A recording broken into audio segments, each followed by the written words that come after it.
వాళ్ళ అబ్బాయికి కూడా చెప్పారనమాట. మా ఛానల్ త్రూనే నువ్వు మాత్రం నాలాగా ఉండొద్దు. అవును. కరెక్ట్.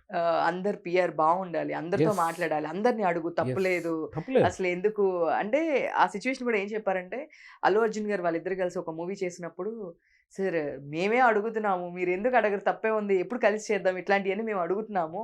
మీరు అవును. అసలు ప్రూవ్డ్ యాక్టరు. మీరు ఇంకా మంచి స్టేజ్‌కెళ్ళాలి. అవును. మీరు అడగట్లేదని" అల్లు అర్జున్ గారే అన్నాడా? ఓకే. అన్నారు. ఓకే. పర్ఫెక్ట్ అది. సూపర్ నిజంగానే. అట్లా అని చెప్పేసి అన్నారు. Seriously is right. Is right. Yes. Absolutely right. నేను అది నిజమే. అన్నాననమాట. ఎందుకంటే నాకు 'ప్రకాష్ రాజ్' గారు నేను ఇప్పుడు అనిల్ రావిపూడి గారిది ఫస్ట్ ఫిల్మ్ చేశాను 'పటాస్' హ్మ్. First film. చేశాను. హి లైక్డ్ మీ సో మచ్. ఎంత బాగా ఎంత క్లోజ్ అయిపోయామంటే అంత క్లోజ్ అయిపోయాం. తర్వాత ఇప్పటిదాకా చేయలేదే మళ్ళీ. ఎప్పుడో ఒక ఫంక్షన్‌లో ఎక్కడో హయత్ హోటల్‌లో ఎక్కడో కలిస్తే, పార్కింగ్ దగ్గర ఎక్కడో కలిస్తే, "అన్నా ఏంటన్నా వాళ్ళు కనపడవేంటన్నా ఒకసారి వచ్చి కనిపించొచ్చు కదా! గుర్తుండదు మాకు." ఇది అని. He is right. ఒక్కసారి ఫిల్మ్ స్టార్ట్ అవుతుందని అనౌన్స్‌మెంట్ ఏదో వస్తుంది కదా! ఒక్కసారి ఆఫీస్‌కో లేకపోతే ఒక ఫోనో ఏదో ఒకటి ఒక్కసారి చేస్తే ఎన్ని మంచి క్యారెక్టర్‌లు మిస్ అయిపోయామన్నా మన సినిమాల్లో ఇది అది అని. అంటే డైరెక్టర్స్‌కి అన్నీ చూసుకోవాలి కదా! ఇంతమందిని చూసుకోవాలి. దీంట్లో ఎవరు దొరుకుతారు?